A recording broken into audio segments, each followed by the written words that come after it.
Good morning deer মিষ্টি লাইফস্টাইলে সবাইকে স্বাগত জানিয়ে আজকে ব্লগটা আমি শুরু করে দিচ্ছি। আশা করি তোমরা সবাই ভালো আছো। আর এই গরমে সবাইকে ভালো থাকতেই হবে, কারণ আমাদের যা কাজ সেটা তো করতেই হবে, যতই গরম পড়ুক না কেন, তাই না? তো আজকে তোমাদের দুটো রেসিপি শেয়ার করব, সেগুলো সব ঘরে ঘরেই হয়, তবুও আমি কিভাবে তৈরি করি সেটাই দেখাবো। আর এখন গোপালকে খাইয়ে দিলাম, বাকিটা এখনো পড়ে আছে, পুরোটা খাওয়া হয়নি। এই দেখো, খাবার ফেলে উনি এখন খেলা করছে, আর যখন আবার একটু খিদে পাবে তখন আবার খেয়ে নেবে। আর আমার টিফিনে আছে রচা আর মুড়ি, সেটা আর দেখালাম না, ভালো কিছু হলে নিশ্চয়ই দেখাতাম, তাই তো। যাই হোক, তাহলে তোমরা ব্লগটা দেখতে থাকো। কি দেখাবে, কি দেখাবে তুমি দেখাও, তোর মুখ দেখা যাচ্ছে না, একটু এদিকে আসো। হ্যাঁ মাম্মাম, কি ওই তো, ওই যে সবাই দেখে নিয়েছে ওর খেলনা, ও কি দিয়ে খেলছে, বাকিগুলো দেখিয়ে দাও কি কি খেলনা আছে, দেখাও। মুখ দেখালে হবে না, কার্টুন কেউ দেখবে না, তুমি কার্টুন দেখো, এখন কার্টুন দেখছে তাই বলছে তোমাদেরও দেখাতে, কার্টুন দেখছে যে। আজকে বাসন্তী পোলাও তৈরি করছি, তার জন্য এখানে প্রথমে আমি গোবিন্দভোগ চালটাকে ভালো করে ধুয়ে নিয়েছি। এবার সামান্য একটু হলুদ দিয়ে আমি এটা মাখাবো, কারণ এখানে কালার ব্যবহার করব না, আমি হলুদ দেব। এই যে সামান্য একটু হলুদ দেব, আর একটু স্বাদ মতো নুন দিয়ে দেবো, তারপর এবার মাখিয়ে নেব। এবার পরিমাণ মতো জল দিয়ে দেবো। আমি এখানে প্রথমে ভাতটা তৈরি করে নেব। এই যে বসিয়ে দিয়েছি, ভাতটা প্রথমে তৈরি করে নেব। গোবিন্দভোগ চাল ব্যবহার করছি, তোমরা এখানে অন্য চালও ব্যবহার করতে পারো।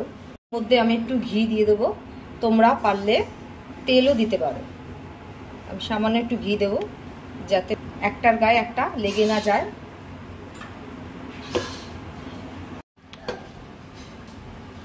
ভাতটা একটু শক্ত থাকতে নামিয়ে নেব। এই যে নামিয়ে আমি একটু ঠান্ডা করে নিচ্ছি, একটা বড় গামলাতে ঢেলে নিয়েছি। এবার একটু ঠান্ডা হয়ে যাবে, বেশ দেখেছো গায়ে গায়ে লাগেনি, ছাড়া ছাড়াই আছে। এবার আমি চিকেন কষাটা তৈরি করে নেব। পোলাওয়ের সাথে আমি চিকেন কষা করব, তার জন্য এই চিকেন কষার জন্য আমি এখানে কাঁচা লঙ্কা নিয়ে নিয়েছি 4টে, কিছুটা আদা নিয়েছি, আর একটা গোটা পেঁয়াজ দিয়ে দেবো, এরকম ছোট ছোট করে নিয়েছি, আর 10-12টার মতো রসুনের কোয়া,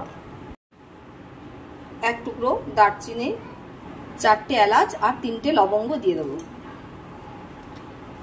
এবার সামান্য একটু জল দিয়ে এটা পেস্ট করে নেব। চিকেনটাকে প্রথমে মাখিয়ে নেব, স্বাদ মতো নুন দিয়ে দেবো, হলুদ দেব, এই যে পেস্ট করে রেখেছিলাম বাকিটা দিয়ে দেবো, আর অর্ধেকটা রেখে দেবো, পুরোটা দেবো না। কাঁচা সর্ষের তেল দেব, আজকেরটা বেশ ভালো করে কষাবো, আজকের মাংসটা ভালো করে কষাবো।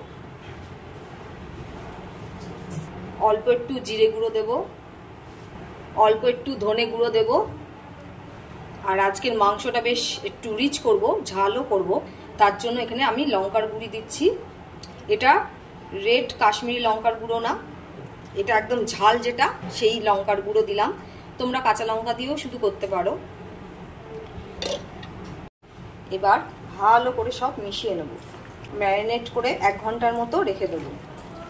হাত দিয়েই মাখাবে, দেখবে বেশি ভালো হবে, চামচ দিয়ে অতটা ভালো হবে না, আমি তাই হাত দিয়েই মাখাচ্ছি। আমি মাংস মানে ছোটবেলা থেকেই হাত দিয়েই মাখাই, আমার মাংস মাখাতে খুবই ভালো লাগে। ছোটবেলায় আমার দিদি বা মা কেউ রান্না করলে আমি শুধু বলতাম আমি মাখাবো মাংসটা, সব দিয়ে দিত, আমি শুধু মাখিয়ে নিতাম, এরকম করে মাখাতাম। আমার তো জানি না কেন ভালো লাগে এরকম করে মাখাতে, তাই এখনো মাখিয়ে যাচ্ছি। যতদিন মাংস খাবো ততদিনই মাখাবো, তাই তো। এবার এটা আমি 1 ঘন্টার জন্য রেখে দিচ্ছি। যতক্ষণ রাখবে ততই ভালো, 1 ঘন্টা, 2 ঘন্টা, 3 ঘন্টা, হাতে যদি সময় থাকে। পোলাওটা পুরো এখন আমি কমপ্লিট করব, তার জন্য কড়াই বসিয়ে দিয়েছি। এবার 2 চামচের মতো একটু ঘি দেব,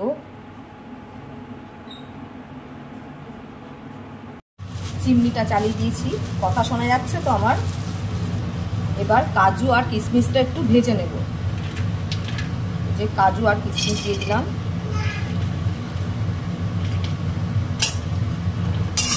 সামান্য একটু লাল লাল হয়ে এলে আমি চালটা মানে ভাতটা দিয়ে দেবো।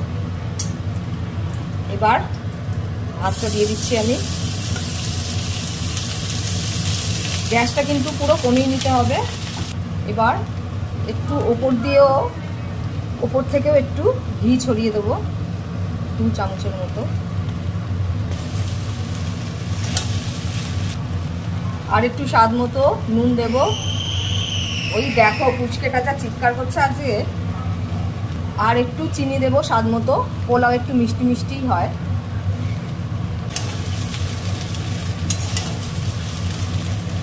এই পোলাওটা পুরো আমার স্টাইলে তৈরি করা, মানে আমি কিরকম করে করি সেটাই তোমাদের দেখালাম।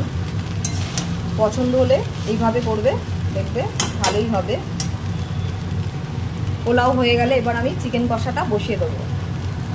আর চাটনি করব আজকে, টমেটো দিয়ে চাটনি। পোলাও পুরো তৈরি, এবার আমি এটা নামিয়ে নিচ্ছি। এবার মাংসটা আমি বসাবো, তার জন্য এখানে কড়াই বসিয়ে দিয়েছি। এর মধ্যে সর্ষের তেল দিয়ে দেবো। প্রথমে আলুটা ভাজবো, তার জন্য একটু বেশি করেই তেল দিচ্ছি। প্রথমে আলুটা ভেজে নেব। তেলটা ভালোই গরম হয়ে এসেছে, এর মধ্যে আমি একটু নুন দিয়ে দিচ্ছি আর 1 চামচের মতো হলুদ গুঁড়ো।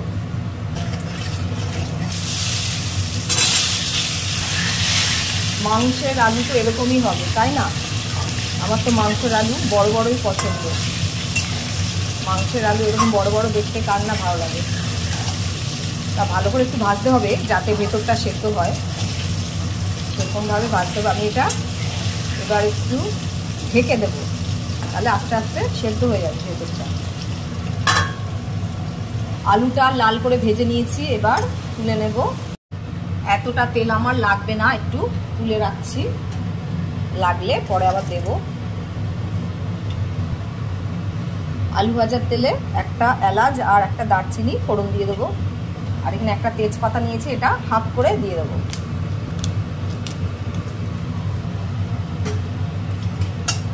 ভাজা ভাজা হয়ে এলে আমি এর মধ্যে পেঁয়াজ কুচো দেব। এখানে আমি একটা পেঁয়াজ কুচো রেখেছিলাম, দিয়ে দিলাম।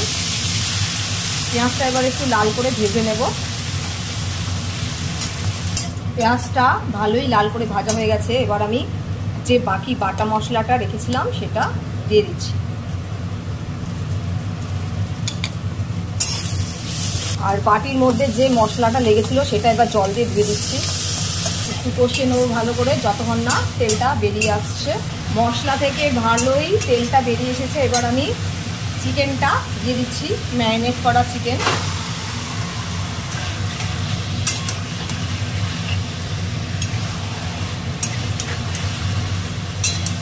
এটা আজকে আমি কষিয়ে কষিয়ে রান্না করব, মানে বেশিরভাগটাই কষাবো, তারপরে সামান্য জল দেবো। আলুগুলো আর একটু সেদ্ধ হয়। এবার ভালো করে কষিয়ে নিচ্ছি। কিছুক্ষণ কষানোর পরে এবার আমি কাশ্মীরি লঙ্কার গুঁড়ো দেবো কালারের জন্য। 1 চামচের মতো দিয়ে দিলাম। ভালো করে কষিয়ে নিয়েছি, এবার আলুগুলো দিয়ে দিচ্ছি। এবার আলুর সাথে একটু ভালো করে কষিয়ে নেব। আর আমরা যতই মাংস কষা খাই না কেন, আলুটা বেশিই থাকবে। আলু খেতে আমার বেশি মানে ভালো লাগে। আমার বড় পছন্দ করে, আর আমি তো পছন্দ করি। আর এখানে কুচকেরও তো আলু আছে, আর যে কুচকেও মাংস খাবে ওকে ধুয়ে দেবো, পুরো রিস তো দেবো না, ওকে আলু মাংসটা পুরো ধুয়েই দেবো।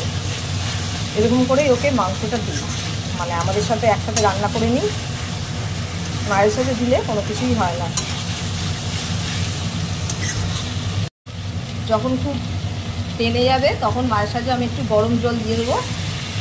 গরম জল দিয়ে দিয়ে কষাবো। পাশে গরম জল করে রেখেছি, যখন দেখবে লেগে যাচ্ছে তখন অল্প অল্প একটু গরম জল দেবো, আর একটু ভালো করে কষিয়ে তারপরে সামান্য জল দিয়ে আলুটা যাতে একটু সেদ্ধ হয় কিছুক্ষণ ঢাকা দিয়ে রাখবো।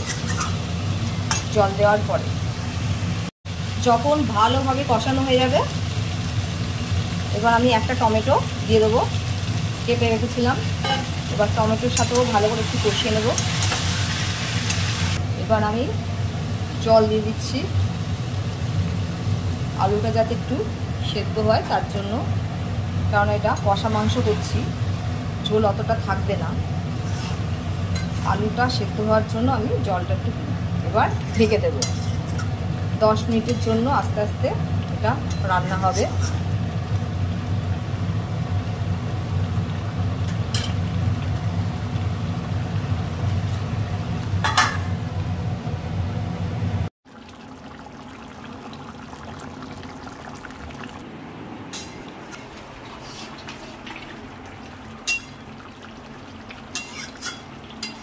এখন চাটনিটা তৈরি করছি। সামান্য একটু সর্ষের তেল দিয়ে দেবো। কুচকেটা ওর দাদুর সাথে ছাদে গেছে, চিৎকার করছে, সারাক্ষণ চিৎকার। তেলটা যখন একটু গরম হয়ে আসবে এর মধ্যে আমি 5 ফোড়ন দেব, আর সামান্য একটু নুন দিয়ে দিচ্ছি। 5 ফোড়নটা যখন ভাজা ভাজা হয়ে আসবে তখন আমি টমেটোটা দিয়ে দেব।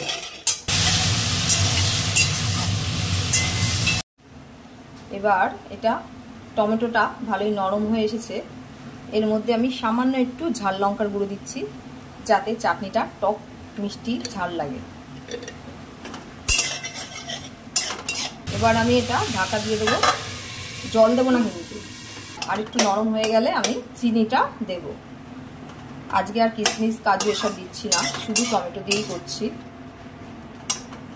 এবার আমি এখানে একটা মশলা দিয়ে দেবো, এর মধ্যে মৌরি আর একটা শুকনো লঙ্কা আছে, সেটা দিয়ে দিচ্ছি।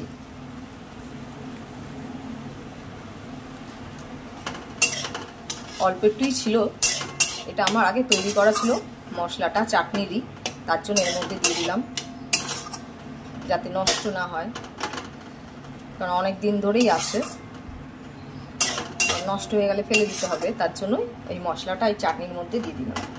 একটুখানি ছিল, ভালোই নরম হয়ে এসেছে। এবার আমি চিনি দিয়ে দেবো, যতটা তোমরা মিষ্টি খাবে সেই অনুযায়ী। আমি এখানে 2 চামচের মতো চিনি দিয়ে দিলাম, আর লাগবে না মনে হয়, এখানে 4টে ছোট টমেটো ছিল। দেখো চিনি দেওয়ার পরে ভালোই রসটা বেরিয়ে এসেছে, আর একটু ফুটিয়ে নামিয়ে নেব। চাটনি পুরো কমপ্লিট, পুরো রান্না কমপ্লিট।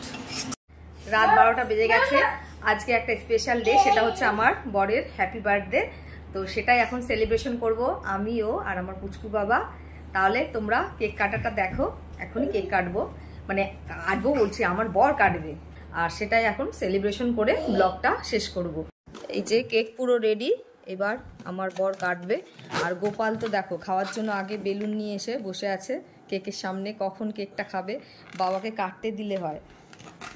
মোমবাতিটা এবার ধরাবো। Happy birthday to you, happy birthday to you Saikat, happy birthday to you. এই দেখো গোপাল কেক কখন খাবে সেটাই ভাবছে। না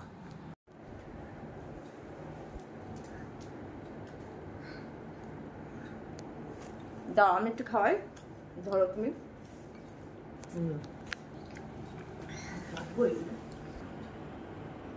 হ্যাপি বার্থডে টু ইউ। ওই দেখো গোপাল খেতে শুরু করে দিয়েছে।